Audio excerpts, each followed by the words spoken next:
Hello and welcome to this webinar about what's new in Sitecore demos.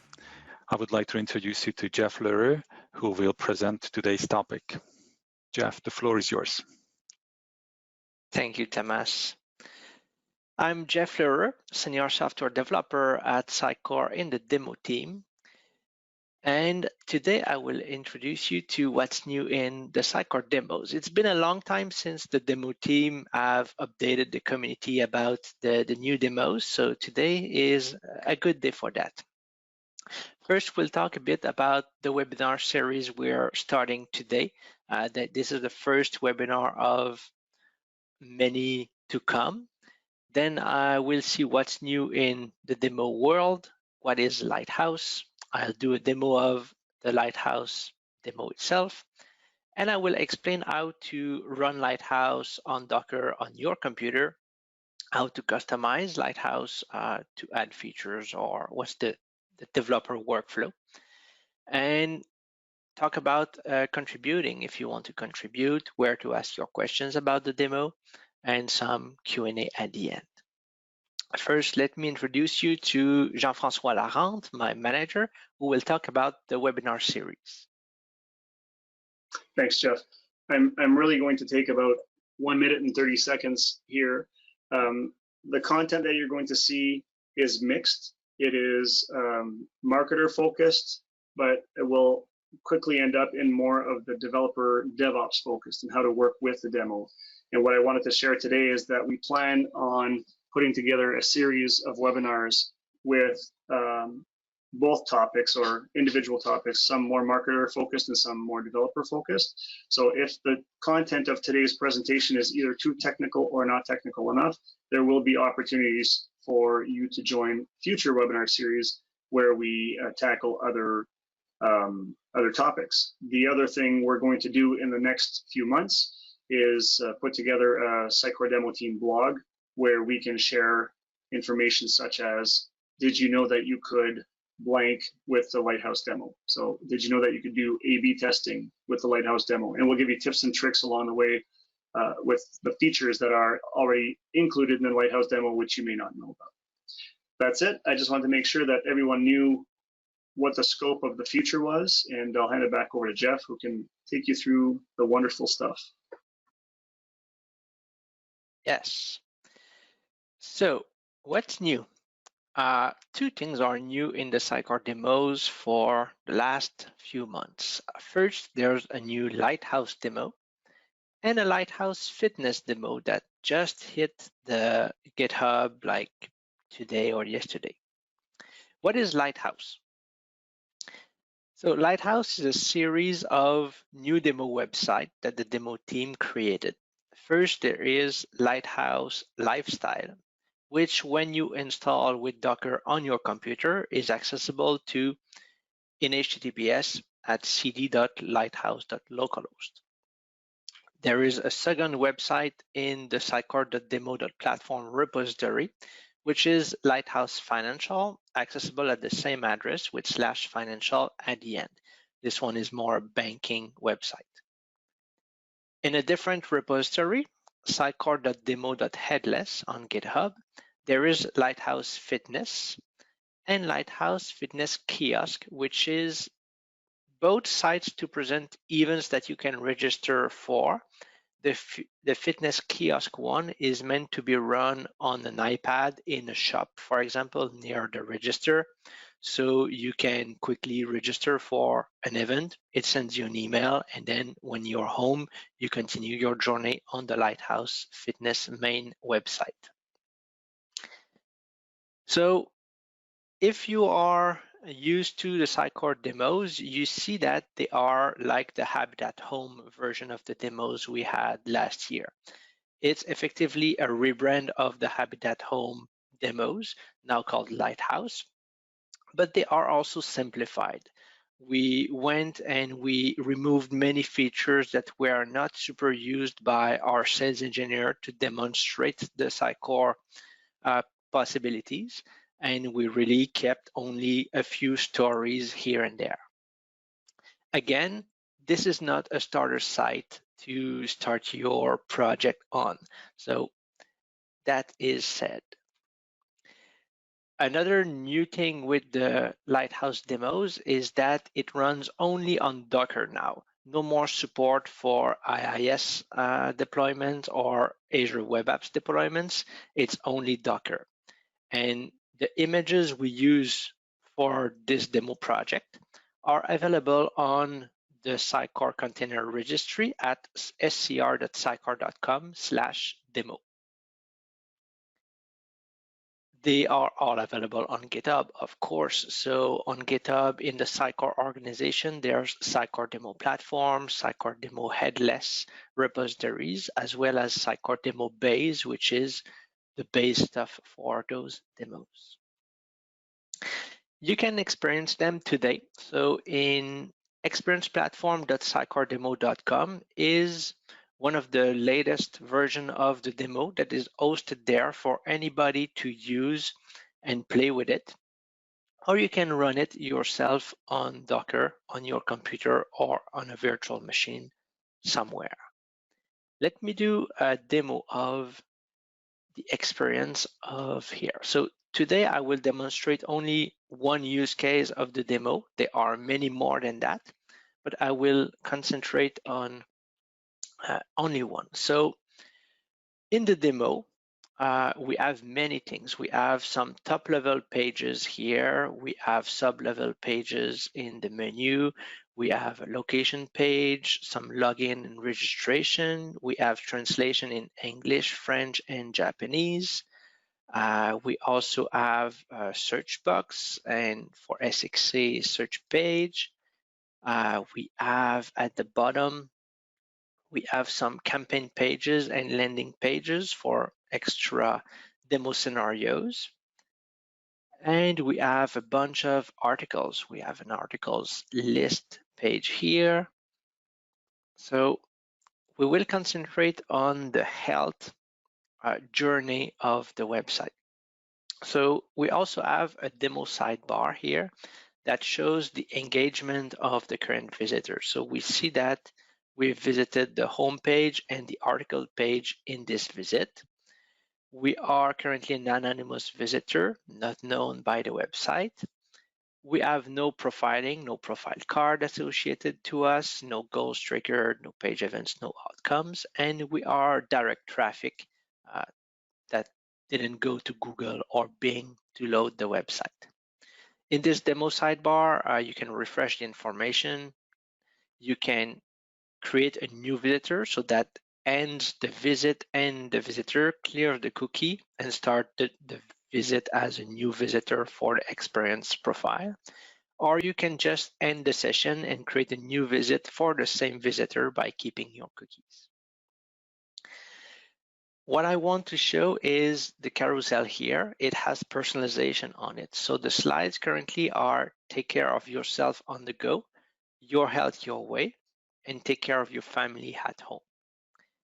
When I'm going to the Your Health page, there are multiple promos, and one is find a virtual trainer. This one will trigger goals and will personalize the experience on the site. Let's say I'm interested in cardio training, 5 or more times a week, and with medium intensity. I will be presented with a recommendation of a trainer. Here it's Sydney Cummings. When I'm going back on the home page, the carousel have changed. Now it's a better you is waiting, track everything fitness wearables, and the importance of stretching. Also, in the demo sidebar, I see that my historic profiling has Fitness Fanatic and Sydney Cummings as a trainer. We do a difference with the historic profiling and the current visit profiling. As you see, my current visit is now not profiled because some of the forms on the website, we decided, as this is a demo, to end the visit as the form is submitted. That is to enable us to do multi-device personalization scenarios and demos. So I can now go on an email that is sent to me, and I open it in my mobile browser, and then I'm profiled as I was when I finished the first form. Now I will go to register my fitness tracker. This is another form. This one is a conditional form. So I will enter my contact information. I'm Jeff Leurer at Sitecore. I'm from Quebec, and the conditional part of the form is related to the fitness activities. If I am selecting kayaking, I don't have any other choices, but if I'm selecting running, I am showed with some type of runnings. Same thing for cycling, type of cycling. So I'm a mountain biker. I will sign up with that information. And now if I look at the demo sidebar again, in the personal information section, I see I'm now identified. I'm Jeff Leurer, here's my email, and the device is still unknown. That information in the demo website, we use it across the site, across the other forms. So if I go to the login page and I create an account, the information from my XDB contact will be pre-filled in the various forms here. So if I log in, I create an account, in fact, then we have other personalization here with member status based on the engagement value that we have on the website. So that closes my demo of some of the features of the Lighthouse Lifestyle website. There are many more. There's A/B testing, there's page level testing, there are other forms with other stories, campaign page and landing pages, but this is a good overview of it. So now you can do all of what I did on the experienceplatform.sitecoredemo.com, but you can also run Lighthouse on Docker on your computer. There are a few prerequisites. First, you need a Windows machine or a virtual machine. If it's a virtual machine, it needs to be a specific type of virtual machine where not virtualization, but Hyper-V and things like that are enabled. It needs version of Windows higher than 1809, preferably higher than 1909. At least 16 gigabytes of RAM. 30 gigabytes is highly recommended. You need a valid Sitecore 10 license file. If you want to use the email functionalities of the demo, you also need your license file to have Sitecore EXM Delivery Cloud or Sitecore EXM Custom SMTP keys in your license file to be able to use EXM with Sitecore 10. And you need a Docker desktop, preferably the latest version. It needs to run the Windows containers, but the demo also has one Linux container for the SMTP catch-all mailbox. So you need to enable the experimental features inside Docker desktop. This is all documented in the repository itself. There's a markdown file with all this. To run the demo on your machine, it's super easy. There's 3 steps: initialization, pulling the Docker images, and running the Docker images. If you are used to the other Docker examples that Sitecore publishes, this is the same initialization script. It's init.ps1. You pass in 3 arguments: init-env, the path to your license, and the admin password you want to use. That will validate the Sitecore license, create some certificates for traffic, which is the load balancer and reverse proxy used as a container. It will add some host names to your host file, generate some secret keys, and configure your env file. Then you need to pull the Docker images provided by the demo team. That is only running Docker Compose pull. That will download all the Docker images from the demo team, as well as traffic and the SMTP catch-all mailbox container from Docker Hub. And then to run the demo on your container, you need to run Docker Compose up -D For those that are not used with Docker, the -D says to detach the console so you don't see the logs of all the containers in your console. That will create and start all the containers on your machine. The demo team has created a container called init. This init container is not a Sitecore role that is standard. It's just a .NET Core application that runs when the other containers are started that will do a bunch of tasks to have a good demo experience. It will publish the items from master to web. It will deploy the marketing definitions. It will rebuild the link database so you have fresh data everywhere when you're doing your demo.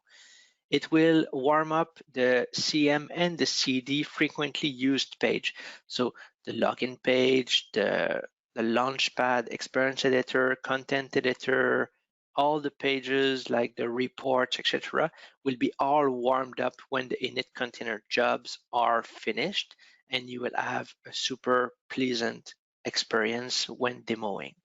It will rebuild the indexes that Sitecore needs to be able to run correctly, and it will use XGenerator to generate like hundreds of visits to the site, so you have pre-working reports and dashboards for the analytics side when you do the demo. When you do Docker Compose up, you need to have IIS stopped on your machine. That's very important because IIS and traffic are using the same ports. So if IIS is running, there will be a conflict. If you want to stop and start back in a few days, you can run Docker Compose stop. That will just stop the containers, but keep their state on the hard drive so you can start again at the same place where you left. And Docker Compose start to start again later on.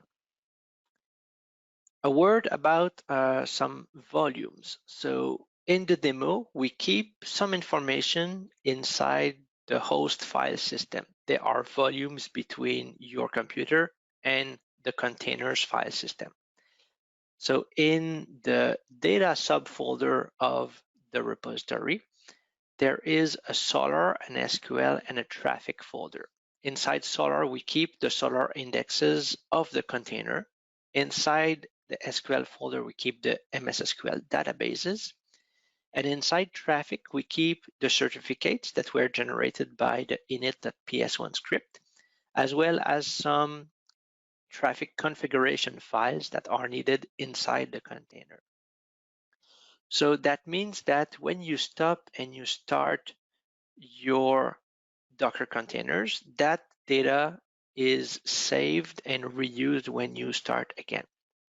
But it also, the data also is also kept when you do Docker Compose down. If you're used to Docker, Docker Compose down will kill your containers completely, erasing their state, but the data in the volumes will stay there. So we have a clean Docker data.ps1 script that will remove those SQL databases and Solr indexes, but it will not clean the traffic certificate. So you can start again from scratch using Docker Compose up -D again. So that's the 3 steps needed when you want to start from scratch in case you broke the instance or something.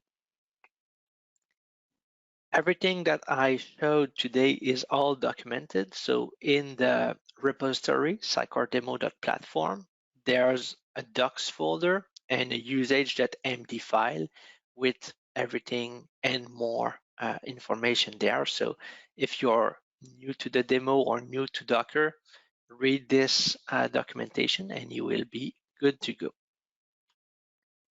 Now, how to customize the Lighthouse demo. If you want to do some changes, first I want to introduce how the Docker images are built. So the platform demo is here, sitecore.demo.platform. It uses images from Sitecore demo base that are using images from the Docker images repository. which is using images from the default Sitecore container registry, which is at scr.sitecore.com /something, which are the different folders for the images. Also, we have the headless demo, which is using the platform images as a base. And both of them are using Docker Hub to get traffic and the SMTP catch all mailbox container. So let's go over each of the repository and images one by one. So first, scr.sitecore.com is the official Sitecore Docker registry. It has different folders. SXP hosts the images for Sitecore XM1, XP0, and XP1. S6C contains the image for commerce, so XC0, XC1. And there's a tools folder which has Sitecore Docker tools assets and Sitecore Razzle assets. The first one, Sitecore Docker tools assets, is having all the development entry points for your containers, development.ps1, some other scripts to auto-install databases and modules on top of an existing Docker image. And I have a big announcement to announce today. The source of this Sitecore Docker Tools asset container has just been published as of yesterday in GitHub. So in a new repository called Docker Tools, there is the source for this image. So you can modify it. You can create your own Sitecore Docker Tools asset image if you want. That is a bit separate from the demo, but this is a good thing. And this will be announced also in the Docker channel on Sitecore Slack. So next, the Docker images repository. Those that know Docker will know what this repository is. It is a repository created by the Sitecore community originally, and now it's maintained by both the community and Sitecore. So before Sitecore 10, the community created unofficial Docker images build scripts to go as far as Sitecore 7.5 to run Sitecore on Docker. So the scripts were the recipes to build the images. The images were not published in any Docker registry, but anyone could download the repository and build the image themselves and host them locally. There are two types of images in that repository. There are module asset images, which is just a Docker image to have the resources for one module like SXA, SPE, or GSS. And there are Sitecore role images, which is a combination of a default role like CM image plus some modules installed by default on them. So you can have a CM with SPE and SXA already built in, and the recipe to build those images is all in this repository.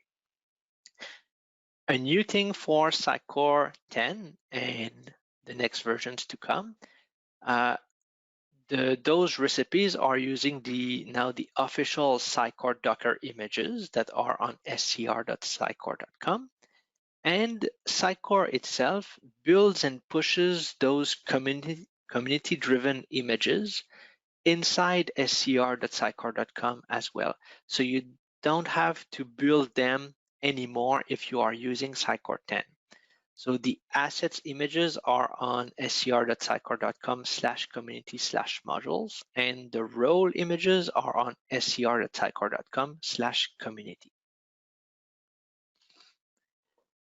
Now going one step further in our demo, the Sitecore demo base repository. It's on GitHub, it's public.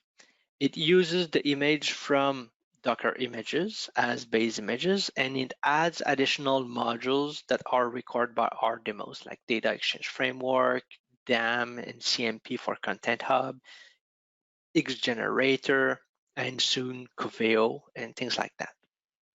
Those images, which are role images plus other modules, are pushed to scr.sitecore.com/demo/base. And then we have the platform and headless demos. I will more talk about the platform one, but the headless is built in a similar way. To build those images on your computer, if you do modifications or if you want to play with Docker, there's a build images script in the repository itself. It will pull all the base images that are required, and it will build all the demo Docker images on your computer using the various docker compose.yml files available in the repository. There's an optional argument to specify the memory you want to use with dash memory with the number of gigs you want to use for building. It's really similar to Docker Compose build. If you know Docker, it just does the pulling of the base images additionally to calling Docker Compose build. There are additional volumes between your host computer and the containers when doing development work. In the same data folder, there is a CD, CM, Xconnect, and index worker folders, each having an SRC subfolder. Those are a drop-off folder to put development files. So let's say you want to modify just a small config file on the CM. You can create in SRC an app config folder, an include folder, whatever folder you want to put your config file in, and you copy your config file there. It will automatically be copied on the C/src folder inside the container. And then there will be a watch script that will copy that file to cinetpub.root folder in the right location. So you can effectively push files to the container through those folders.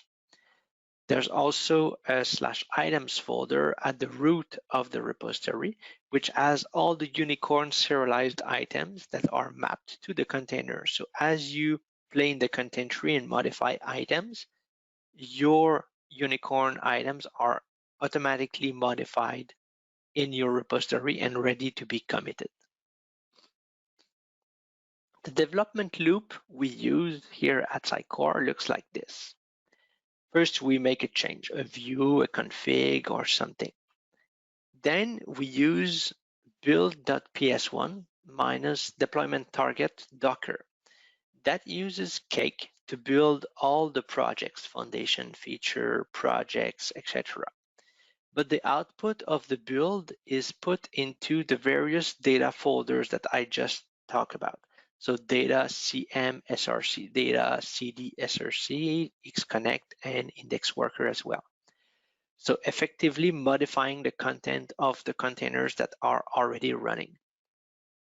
Then as I explained, since this is a volume, all those new files are put in CSRC inside the containers.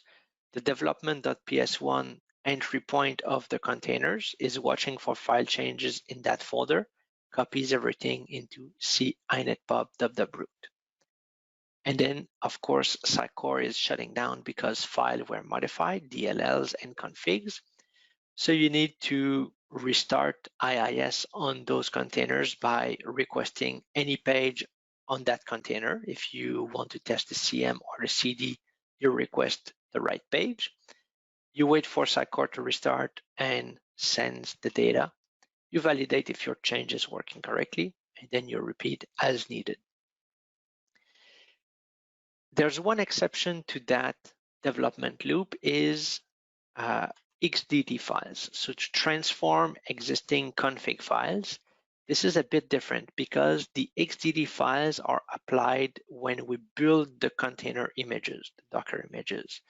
They are applied by the Docker files.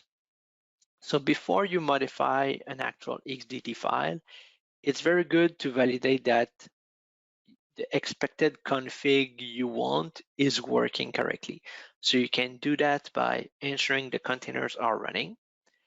You can download the configuration file you want to transform. Let's say you want to transform the web.config.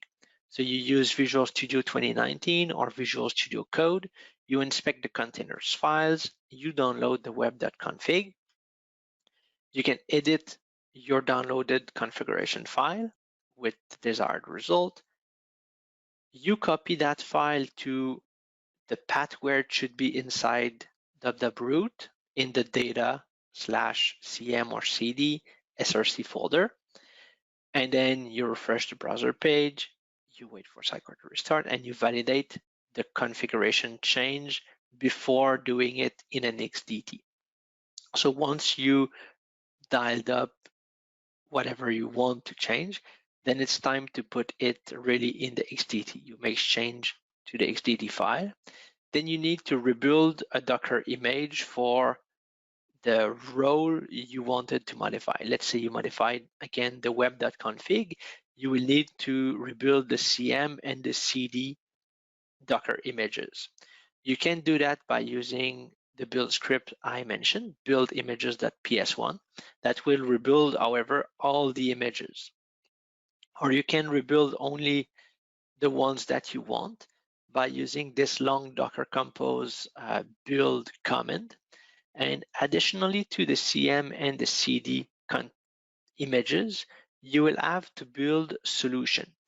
The way we have set up our build process is by having all the build happening inside a container that will create an image with all the build output that is then used by the other Docker files to build the CM and the CD. They will copy the build output from the solution image to the right location on the CM and the CD Xconnect and others container. So it's very important when you modify files and you want to rebuild Docker images to not forget to build the solution image first and then the other ones. And then you can run your newly built images as standalone. If you want just to validate that your transformation has worked, you can do a Docker run -it with a PowerShell entry point of your new image you just built.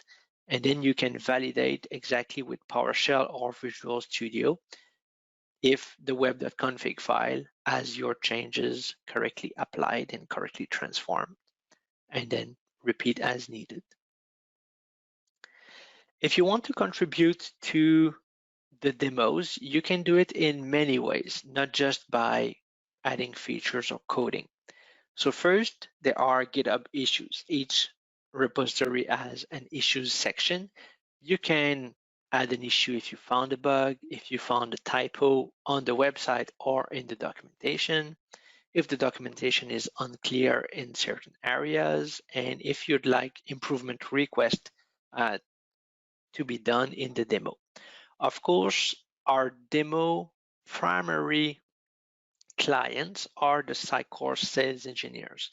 So if you ask for an integration with a super obscure module, that might not be something the demo team will be likely to do in the near future because we want features that adds value to our sales engineers first. So we will use our best effort to handle those issues. Sometimes if these are things that are not super valuable for the sales engineers, we will tag the issues as to be grabbed by the community. So any community member could add that feature in a branch or something. Then if you want to improve the demos themselves, you can do GitHub pull requests. You can fix or new or existing issues, you can fix typos, improve documentation, add features.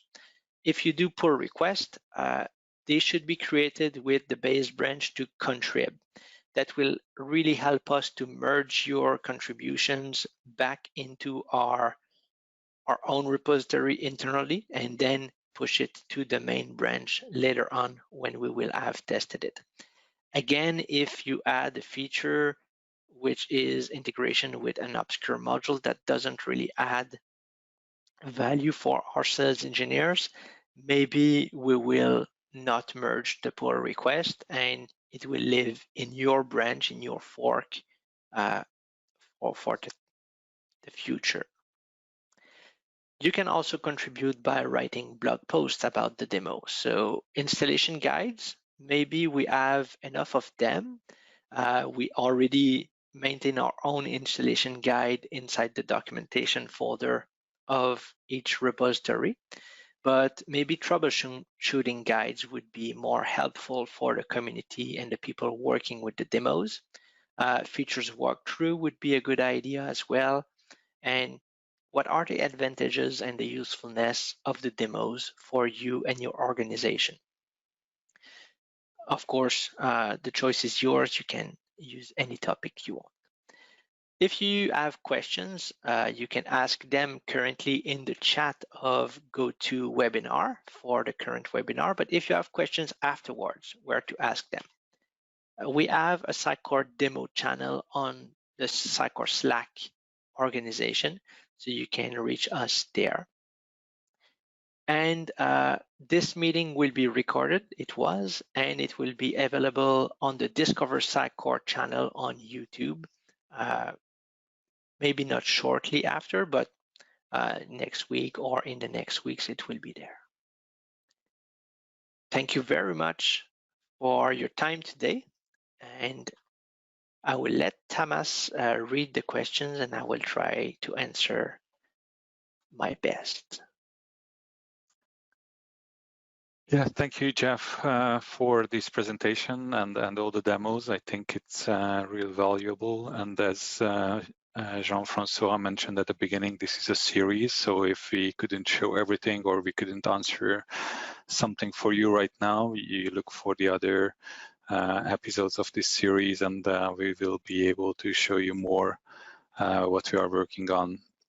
Actually, in the meantime, Jean-Francois was answering questions on the chat as a text, but I think we can have a couple of the questions also read and answered. So, for example, one of the questions was, you mentioned about some prerequisites, but you didn't mention the hard drive space required. Do you have any recommendation on that one? Good question. For hard drive, each Windows image is about 4, 5, 6 gigs each. So there are maybe a dozen, maybe 10 of them. So there you will likely have some space required. If you just run the demo itself, it won't use that much space. But if you start to modify, rebuild the images, etc., the space will grow and grow and grow.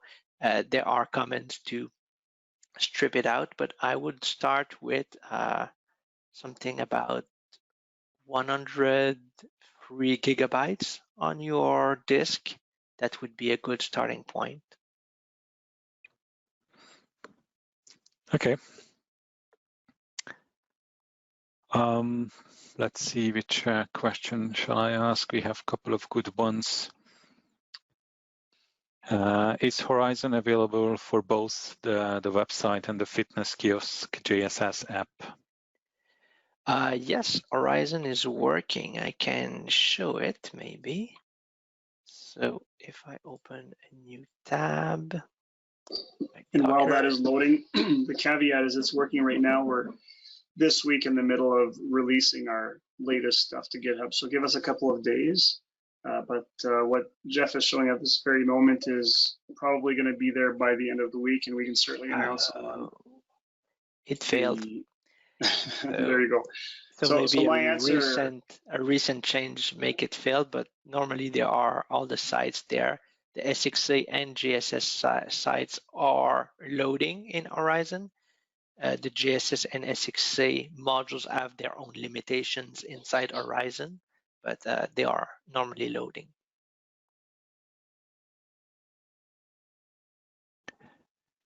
So next question, the scenarios that were mentioned by Jeff, are these documented and can be shared with the public? Currently, the scenarios are not documented. They were specific to our sales engineers as they created those scenarios for us to implement. But as JF said in the beginning, we will shortly start in the webinar series how to do XYZ with the demo. So we will register those webinars as well. And we have the intention to start a Sitecore demo team blog at Sitecore, where we will do blog posts of the different scenarios and features of the demos later this year. Great. Next question. Do you have any demo about Dynamics CRM? Currently, we don't, and in our backlog, we will reinstall that module in our demos, and we'll likely do one story with it during the year 2021. Is it possible to get a Salesforce connector working for the demo? The Salesforce connector is used in a super specific part of the demo, which is a third site I haven't talked about in this webinar. And it's using only one. Sorry, I'm just going to jump in, Jeff. The Salesforce CRM is what we just finished now, what Scott just finished working on. Okay. So that is the integration to CRM. So I think, Jeff, you were going to talk about the Salesforce Marketing Cloud. Maybe. Yeah, and that's also, the connector is also installed and available in the image. And for both scenarios, you know, we have to focus on the internal enablement of the sales engineering group, but the configurations are there and the connection strings are ready to be used. So it's left to the community to provision their own Salesforce CRM or Salesforce Marketing Cloud instance and connect them up. In line with everything else, we will provide more and more guidance on what's possible to do with all of these connectors and all of these features that are enabled in the demo. But suffice it to say that we do have Salesforce Marketing Cloud already in there. Salesforce CRM is just getting put in there, released this week as well as the Coveo integration. And Dynamic CRM is something we'll probably tackle over the next couple of weeks because we've had another request for that. So we'll probably have that in there as well shortly. Thank you, JF. Another question that you mentioned experience platform.sitecoredemo.com, and is it the login for the Sitecore interface available? No, that is private, and this is to avoid anyone to modify that demo. Makes sense. Okay. Yeah. Is there an Alexa or Google Home integration for Sitecore demo available? No, that was never been a request from our sales engineer, so it's up to the community to grab. All right. Do we have any demo on Sitecore Commerce? We have a demo on Sitecore Commerce, but it starts to be a bit outdated. It's still Habitat Home, home.commerce. So it's still there, it's still public, but we haven't updated it to Sitecore 10, and we haven't moved it to the Lighthouse branding, but it should still work on Sitecore 9.3 and Sitecore Commerce 9.3.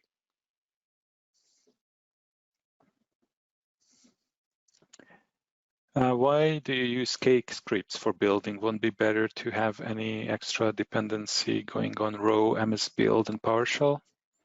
Sure. In fact, the Docker files are not using Cake anymore, or only one of the Docker file is using Cake. So the Docker image building process is trying to separate itself from Cake as much as possible.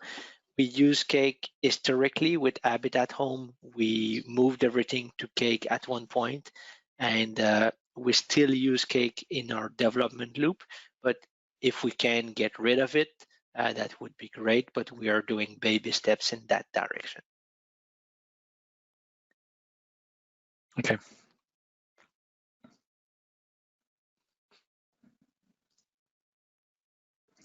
Are you planning to switch from Docker to another container technology to make Sitecore runnable on K8? Kubernetes. Yeah, I'll take that one. So there's confusion in the community about K8s and Docker and how and what the problem is. And I don't have the source in front of me, and I can't say I could explain it in a smart way. Rob Earlham on our tech marketing team would do a much better job at it. The idea is that K8s 1.2 or greater does not support the Docker container runtime. So when you build a Docker container using Docker client tools, it still builds an OCI compliant image, which is runnable in K8s. The issue is K8s's runtime environment. So if you were using Docker in K8s, it would be a problem, but Docker images themselves are not a problem. So I don't know if it makes it more clear or more muddy, but yes, it threw me for a loop as well. I thought we were going to have to retool all of our client stuff, but running Docker locally does not preclude you from running those images that are generated in a K8s environment. We run all of our stuff. We have over 100 instances on 13 or 14 AKS clusters that all of our sales engineering assets run on. So there's certainly not an issue. And we're running on the latest K8s versions. Okay, thank you. Question about the license. As MVPs get a license as part of their benefits in the MVP program, is this license good to run the demo, including all the EXM settings? I'm sure it's good for Sitecore. I'm not 100% sure about the EXM specificities of this. I'm sure. So yes. Okay. So yes. You can use the MVP license to run the Sitecore demo fully. Cool. All right. Some of them are duplicates. I see a question about Docker with huge amounts of RAM. So okay. One thing we have done with that is make the CD optional to run.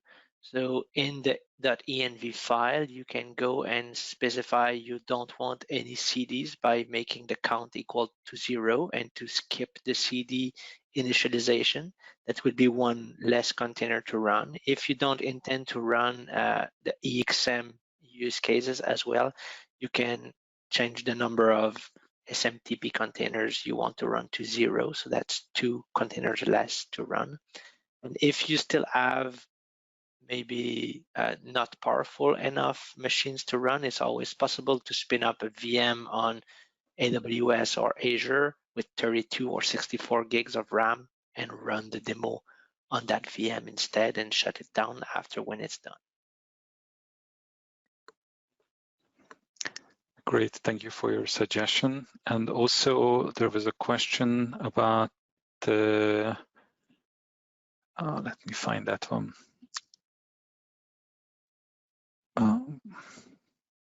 Do you have any guidance as how Sitecore images should be built in DevOps process, including customizations?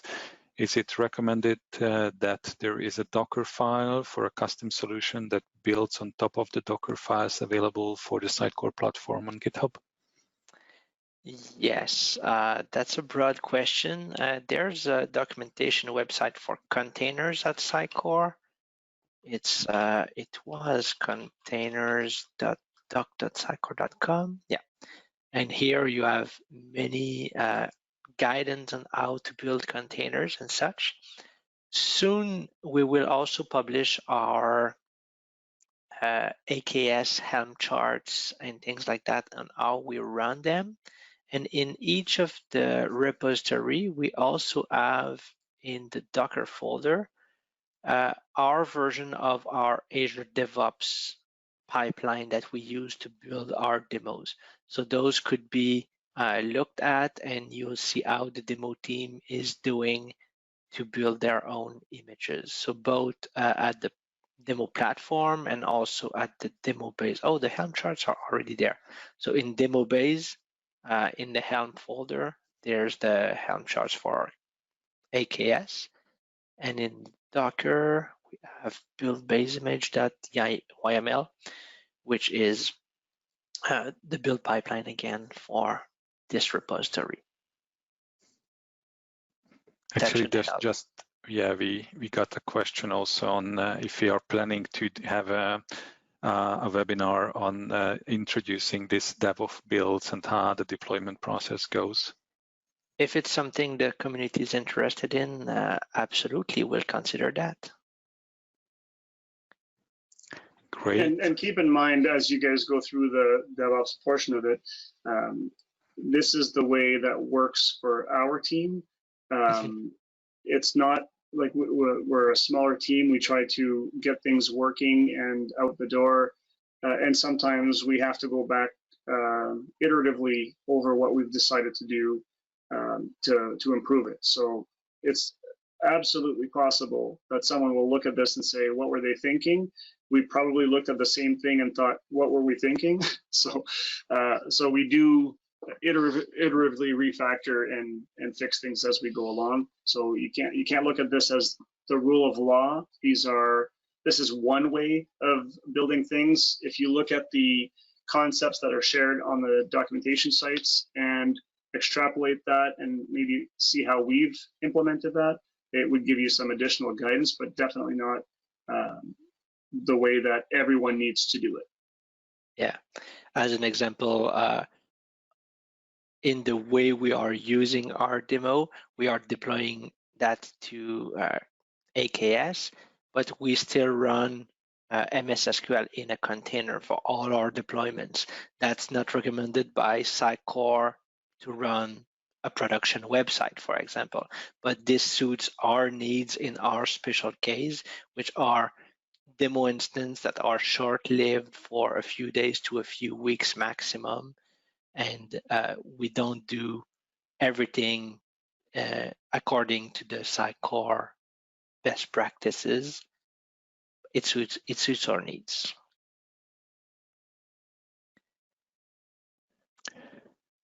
Thank you. One more question I found. Does this environment include flows or examples with connector to Content Hub? Yes, we have Content Hub integration in the demo, the platform demo. So in the env file, you will see Content Hub environment variables you can set here to enable Content Hub connection with your own sandbox. There's also an Open Calais integration and soon a Coveo integration.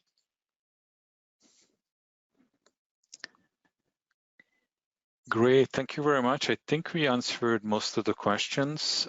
And as Jeff mentioned, if you have any more questions, you can find the demo team on Slack. And also you can use GitHub to report issues and submit your changes or fork it or have your branch running. And look for the next invitation for the next webinar. And with that, thank you for your time today and looking forward to see you in the future. Thank you very much. Thank you, everyone.